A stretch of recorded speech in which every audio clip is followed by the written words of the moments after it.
오늘은 2024년 3월 13일부터 지난 일주일간의 말씀 묵상을 나누겠습니다. 저는 마가복음을 계속 묵상하고 있습니다. 말씀 묵상 시작합니다. 2024년 3월 13일 마가복음 11장 1에서 11절 말씀. 예수님께서 나귀를 타고 예루살렘에 입성하시는 오늘의 장면에서 하나님은 내게 말하는 그 순간 그 말의 힘이 어떠한지에 대해서 말씀하고 계신다는 사실을 느낀다. 예수님은 제자들에게 당신이 타실 나귀에 대해 구체적으로 말씀하고 지시하신다. 너희는 맞은편 마을로 가라. 그리로 가면 곧 아직 아무도 타보지 않은 나귀 새끼가 매어 있는 것을 보리니 풀어 끌고 오라. 만일 누가 너희에게 왜 이렇게 하느냐 묻거든 주가 쓰시겠다 하라. 그리하면 즉시 이리로 보내리라. 예수님의 이 모든 말씀은 이미 하나님의 뜻 안에서 계획된 것임을 안다. 하지만 더 중요한 포인트는 예수님이 이 말씀을 하실 때, 즉, 이 말씀이 그분의 입술을 통해 입 밖으로 나오는 그 순간, 말씀과 동시에 그 일은 이루어지는 것이라는 사실이다. 말한 대로 그대로 그 일이 이루어지는 것. 그것이 예수님이 보여주시는 말의 힘이고 능력이고 권세라는 사실을 깨닫게 된다. 얼마나 대단한 일인지 모른다. 말씀하신 대로 그냥 그대로 된다니. 당연히 우리는 아멘 해야 할 것이다. 하지만 여기서 우리가 반성하고 돌이켜야 하는 부분 중에 하나는 말한 대로 모두 그렇게 된다는 것을 알면서도 우리는 수없이 많은 헛된 말들을 쏟아낸다는 데 있다. 정제되지 않은 말, 생각나는 대로 툭툭 내뱉어 버리는 말, 그대로 될 거라면 감히 입 밖으로 절대 꺼내지 않을 것 같은 중요한 말을 아무렇지 않게 무심코 또 그냥 해버린다. 지금 이 순간에도 내가 쏟아낸 수없이 많은 단어와 문장들이 생각나고 이내 부끄럽게 느껴진다. 우리가 정말 예수님이 보여주신 오늘의 말씀을 믿는다면, 우리의 입술을 통해 나온 말대로 그대로 이루어진다는 사실을 믿는다면, 오늘 우리의 말은 신중하고 조심스러운 아름다운 말이 될 수밖에 없을 것이다. 축복의 말, 소망의 말만이 우리가 할 수 있는 말이 될 것이다. 예수님의 예루살렘 입성이 오늘 내게 이 같은 교훈으로 다가올 줄은 꿈에도 몰랐는데 말씀하시는 하나님 감사합니다. 2024년 3월 14일 마가복음 11장 12에서 26절 말씀. 오늘 말씀도 어제와 같은 말의 능력이다. 예수님께서 무화과 나무가 열매 없이 잎사귀만 맺는 것을 보시고 이제부터 영원토록 사람이 내게서 열매를 따먹지 못하리라고 저주하셨는데 그 다음날 제자들의 눈에 뿌리까지 말라버린 그 무화과 나무가 보였다. 그리고 예수님은 제자들에게 말한 대로 이루어질 것을 믿고 의심하지 않으면 그대로 된다고 말씀하셨다. 그러면서 하시는 말씀은 기도에 관한 것이었다. 그러므로 내가 너희에게 말하노니 무엇이든지 기도하고 구한 것은 받은 줄로 믿으라. 그리하면 너희에게 그대로 되리라. 아멘. 기도하고 구하는 것은 받은 줄로 믿으면 그대로 된다는 말씀을 읽는 순간 하나님은 내게 매일 읽는 기도문을 떠올리게 하셨다. 기도 제목 하나하나를 말씀으로 정리하여 만들어 놓은 그 기도대로 하나님께서 응답하시리라는 확신을 주시는 것을 느낀다. 조금도 의심하지 말고 기도문 그대로가 이루어짐을 믿으며 할렐루야. 2024년 3월 15일 마가복음 11장 27에서 12장 12절 말씀. 한 사람이 포도원을 만들었다. 그는 산 울타리를 두르고 즙 짜는 틀도 만들고 망대까지 지어 놓았다. 포도 농사를 할 준비를 완벽하게 해놓고 그 포도원을 농부들에게 새로 내주었다. 그리고 때가 되어 농부들의 소치를 확인하려고 종을 보냈는데 농부들은 그 종을 때리기도 하고 죽이기도 했으며 심지어 그 포도원 주인의 아들까지 죽여 포도원을 차지하려고 했다. 오늘 이 말씀을 통해 새로운 것을 발견하고 깨닫게 되었다. 포도원 주인이 농부들에게 자신의 포도원을 렌트해 주었다는 사실이다. 이 농부들은 주인에게서 빌려받은 땅에서 농사를 지었을 뿐이지 이 포도원은 결코 자신들의 소유가 아니다. 이 말씀을 다시 들여다보면 하나님께서는 모든 환경을 만드시고 필요한 능력과 도구도 다 갖추어 놓으시고 우리에게 이 땅을 빌려주셨다. 우리가 소유한 모든 것, 심지어 우리의 성격과 은사와 부와 명예와 권력과 건강 모든 것이 하나님께서 우리에게 빌려주신 것, 즉 렌트해 주신 것이고 우리 자체가 하나님의 소유인 것이다. 그런데 우리는 마치 우리가 우리의 것인 것처럼 또 마치 우리 인생의 주인이 우리인 것처럼 살아가고 있다. 이것이 얼마나 어리석고 무서운 일인지 이 포도원의 비유를 통해 깨닫게 되었다. 우리의 생명과 인생은 하나님으로부터 빌린 것이므로 다시 주인께 돌려드려야 한다는 사실을 기억하자. 우리의 삶의 주인이자 소유권은 하나님께 있다.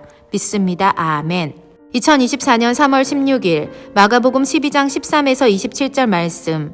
하나님은 죽은 자의 하나님이 아니시고 산 자의 하나님이시다. 예수님은 말씀하시기를 하나님께서는 당신을 아브라함의 하나님, 이삭의 하나님, 야곱의 하나님이심을 말씀하셨는데 그러고 보니 이때 사용한 동사는 현재형이다. 아브라함의 하나님이었다 이거나 이삭의 하나님, 야곱의 하나님이었다가 아니라 과거로부터 현재까지 이어지는 그냥 지금도 그렇다는 말씀이다. 이 안에는 더 깊은 의미가 담겨 있지만 오늘 내게 들려주시는 하나님의 음성은 우리의 인생이 하나님을 과거형으로 써서는 안 된다는 사실이다. 하나님께서 예전에 이런 일을 해주셨어 라든지 예전에 내가 하나님과 이랬었지 라는 추억하는 과거형을 말하는 우리라면 그것은 죽은 자의 하나님이다. 하지만 하나님은 결코 죽은 자의 하나님이 아니라 산 자의 하나님이라고 말씀하시기에 우리는 기억해야만 한다. 하나님과 우리의 관계가 현재형이어야만 한다는 사실을 말이다. 그래야 그 하나님이 산 자의 하나님이자 나의 하나님이 된다. 지금 현재 또 오늘 이 순간 하나님을 느껴야 그 하나님이 살아계신 하나님이 된다. 이 사실을 잊지 말고 기억하자. 2024년 3월 17일 마가복음 12장 28에서 34절 말씀. 예수님께서는 한 서기관이 모든 계명 중 첫째가 무엇인지를 묻는 질문에 하나님 사랑과 이웃 사랑에 대해 말씀으로 대답하셨다. 그리고 이 서기관은 예수님께서 하신 그 말씀 그대로 그러나 자신의 언어로 반복하여 대답하므로 예수님께 그 말씀이 옳으십니다 라고 했다. 예수님은 이런 그를 향하여 내가 하나님의 나라에서 멀지 않도다 라고 말씀하셨다. 바리새인과 사두개인들은 예수님의 말씀을 들으며 아니 더 정확히는 예수님께 질문하고 그 대답을 들을 때 단 한 번도 그분의 대답에 동조하거나 동의하는 반응을 보이지 않았다. 속으로는 놀랐을지언정 겉으로는 예수님의 옳은 말씀에 옳다고 말하지 않았다. 그렇기 때문에 이들은 하나님의 나라와 가까울 수 없는 것이다. 하지만 이 서기관은 달랐고 여기서 우리가 깨달을 수 있는 것은 적어도 우리가 하나님의 말씀에 대해 부정하지 않고 참이라는 사실을 알아야만 하나님의 나라와 멀어지지 않는다는 사실이다.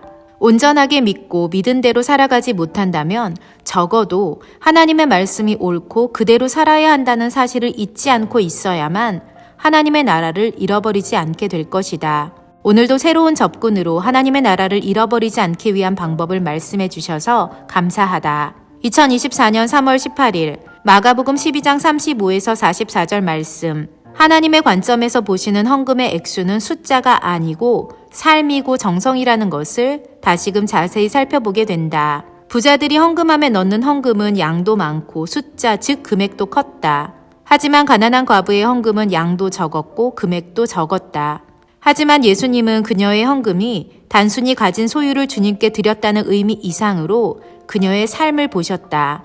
이렇게 생각할 수 있는 이유 중에 하나는 이 가난한 과부의 헌금에서 주님은 그녀의 모든 소유, 즉 생활비 전부를 넣었다는 사실을 더욱 깊이 있게 다루셨기 때문이다. 결국 하나님께서는 우리가 드리는 물질 안에서 우리의 삶과 생활을 보신다. 어떻게 모은 소유인지, 어떤 마음으로 드리는 헌물인지, 또 그 안에 담긴 우리의 생각과 삶과 생활은 어떠한지 말이다. 그러므로 하나님께 드리는 헌금에 대충이 있어서는 안 된다. 준비 없는 예물도 안 되고 생활이 담기지 않는 헌금도 안 된다. 명심해야 하겠다. 2024년 3월 19일 마가복음 13장 1에서 13절 말씀. 예수님께서 크고 멋진 건물 또 그 건축물을 짓기 위해 쓰여진 거대한 돌들을 가리키시며 그것이 얼마나 허무하게 무너져 버릴 것인지에 대해서 말씀하고 계신다. 순간적으로 들었던 생각은 우리들이 그토록 보고 싶어하는 전 세계의 화려한 건축물과 자연의 절경, 그리고 아름다운 여행지 이 모든 것들이 과연 우리의 인생에 어떤 의미로 남을까 그런 생각이 들었다. 지금의 시대는 먹고 사는 기본적인 욕구가 해결되었고 여행을 통해 여가를 통해 쉼과 안락함과 여유를 누리고 싶어하는 시대이다.